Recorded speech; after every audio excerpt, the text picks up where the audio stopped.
बच्चों, हम आज डिस्कस करना चाहते हैं कि कंपनी क्या है और कंपनी की विशेषताएं क्या हैं। जैसा कि आपको पता है, लास्ट मैंने लेक्चर में बताया था कि कंपनी एक कॉर्पोरेट बॉडी होती है जो कि कंपनी अधिनियम 1956 के अंतर्गत रजिस्टर्ड होती है। कंपनी का एग्जिस्टेंस उसके रजिस्ट्रेशन के बाद ही आता है, उससे पहले उसका कोई अस्तित्व नहीं होता। कंपनी एक व्यक्ति नहीं होता है, बल्कि एक संस्था होती है, एक इंस्टीट्यूशन होती है, और रजिस्ट्रेशन के बाद कंपनी अस्तित्व में आ जाती है और उसको उसी तरह से पूरे राइट्स और ड्यूटीज़ उसकी होती है जिस तरह से कि एक आम आदमी के होते हैं। तो कंपनी से तात्पर्य ऐसी रजिस्टर्ड संस्था से है जो कि कंपनी अधिनियम 1956 के अंतर्गत रजिस्टर्ड की गई हो। हम यहाँ पर कुछ कंपनी की विशेषताओं के बारे में आपसे शेयर करना चाहेंगे विचार। तो उसमें पहला है कि कंपनी एक रजिस्टर्ड वॉलंटरी ऑर्गेनाइजेशन है, यानी कंपनी एक ऐसा संगठन है जो कि स्वैच्छिक रूप से व्यक्ति मिलकर एक कंपनी के रूप में रजिस्ट्रेशन कराना चाहते हैं। वो कंपनी रजिस्ट्रार के यहाँ एक प्रेस्क्राइब्ड फॉर्मेट में एप्लीकेशन फाइल करते हैं। कंपनी रजिस्ट्रार डेफिनेट फॉर्मेलिटीज़ को पूरा करने के बाद वो संस्था को कंपनी के रूप में रजिस्टर्ड करती है, और संस्था कंपनी के रूप में रजिस्टर्ड होने के बाद में कंपनी अपने अस्तित्व में आ जाती है। तो जो भी व्यक्ति कंपनी बनाना चाहते हैं वो पहले एक ग्रुप बनाते हैं, समूह बनाते हैं, और उसके बाद में एक एप्लीकेशन कंपनी या रजिस्ट्रार के यहाँ रजिस्ट्रेशन के लिए फाइल करते हैं। सेकंड महत्वपूर्ण विशेषता है कि आर्टिफिशियल पर्सन।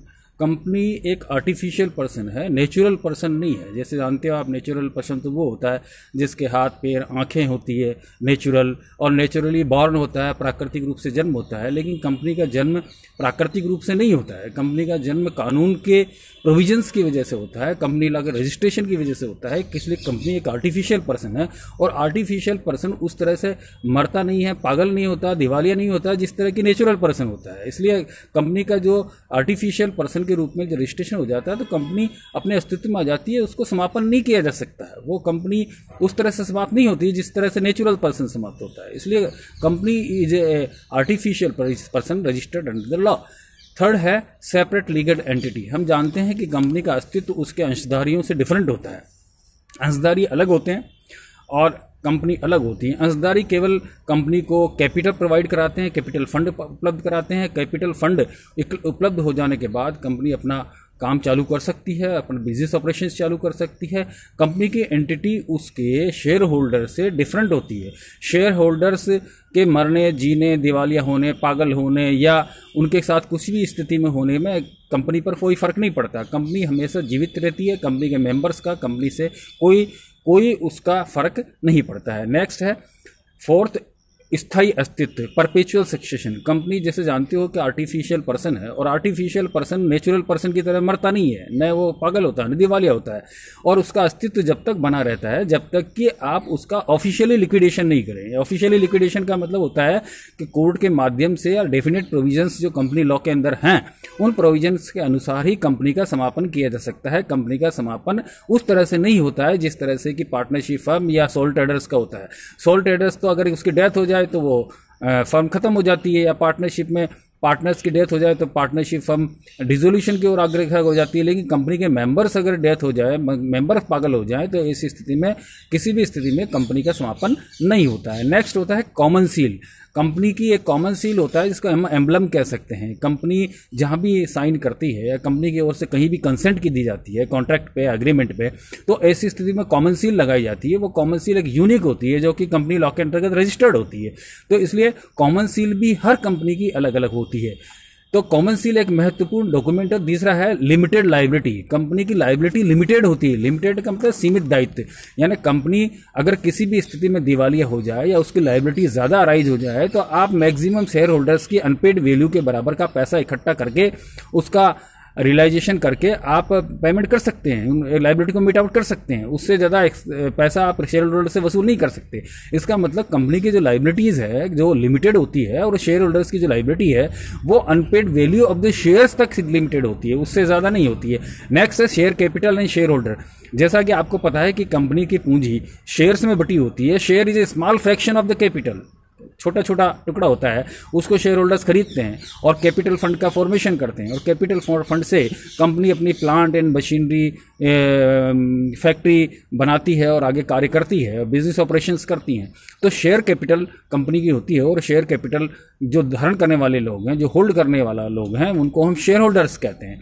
नेक्स्ट है ट्रांसफरेबल शेयर्स। आप इस बात को जानते हो कि कंपनी के शेयर ट्रांसफरेबल होते हैं। पब्लिक लिमिटेड कंपनी के शेयर्स ओपन पब्लिक में ट्रांसफरेबल होते हैं, जबकि प्राइवेट लिमिटेड कंपनी के शेयर्स एक लिमिटेड डोमेन में ट्रांसफरेबल होते हैं। लेकिन आप पब्लिक लिमिटेड कंपनी के शेयर्स आप XY को ट्रांसफर कर सकता है, YZ को ट्रांसफर कर सकता है, और इसी कारण आप जानते हो कि पब्लिक लिमिटेड कंपनी के अधिकांश शेयर लिस्टेड होते हैं, यानी जो स्टॉक एक्सचेंज और लिस्टेड होते हैं और स्टॉक एक्सचेंज पे उनकी ट्रेडिंग होती है। कोई भी आदमी बाय कर सकता है, कोई आदमी सेल कर सकता है, उनकी रोजाना प्राइसेस कोट की जाती है।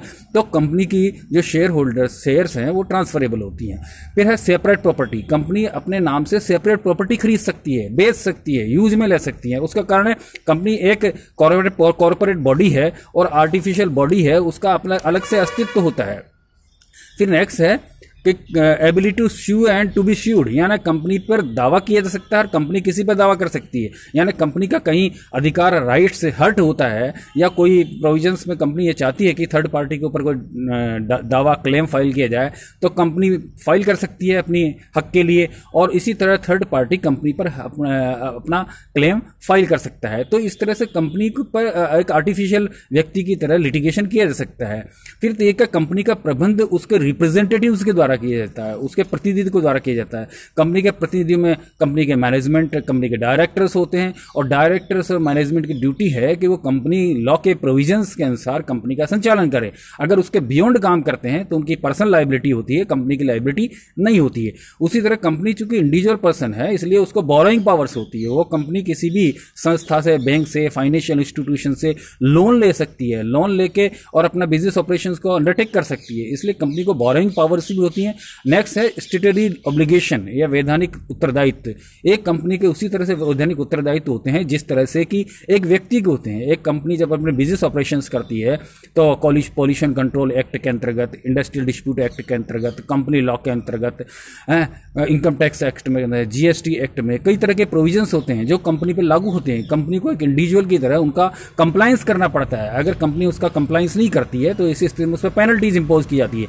यानी कि कहने का मतलब यह है कि कंपनी एक नागरिक की तरह अपनी ड्यूटीज को पूरा करना पड़ता है कंपनी को। फिर नेक्स्ट है कि कंपनी एक सिटीजन नहीं है। ये एक महत्वपूर्ण बात है कि company is not a citizen, company is a registered body, registered institution, एक आर्टिफिशियल पर्सन। लेकिन एक सिटीजन इसलिए नहीं है कंपनी क्योंकि सिटीजन लाइव होना चाहिए। सिटीजन की प्रीकंडीशन ये है कि वो लाइव होना चाहिए, और दूसरा नेचुरली बॉर्न होना चाहिए। कंपनी चूंकि नेचुरली बॉर्न नहीं होती है, वो कंपनी लॉ के अंतर्गत रजिस्ट्रेशन के बाद अपने अस्तित्व में आती है, इसलिए कंपनी एक सिटीजन नहीं होती है। उसके सिटीजन की तरह वोटिंग राइट्स उसको नहीं मिलते हैं। हालांकि और सब चीज़ें कंपनी की उसी तरह से होती है जिस तरह की एक कंपनी एक व्यक्ति की होती है। दूसरा है device of socio economic change. Company एक सोशो इकोनॉमिक चेंज के एक महत्वपूर्ण उपकरण है। आप इस बात को जानते हो कि बड़े बड़े जितने भी बिजनेस ऑपरेशंस हैं, चाहे ट्रांसपोर्टेशन हो, सॉफ्टवेयर हो, इंजीनियरिंग हो, कंस्ट्रक्शन हो, सभी फील्ड के अंदर बड़ी बड़ी कंपनियां कार्यरत हैं, और एक लार्ज कैपिटल बेस उनका होता है। उस लार्ज कैपिटल बेस से कंपनियां बड़े बड़े काम करती है और देश के सामाजिक आर्थिक उत्थान के अंदर, इकोनॉमिक प्रोग्रेस के अंदर जबरदस्त कंट्रीब्यूशन करती है। इसलिए कंपनी फॉर्म का देश के डेवलपमेंट में, कंट्री के डेवलपमेंट में, कंट्री के GDP डेवलपमेंट के अंदर बहुत जबरदस्त योगदान होता है। Thank you student.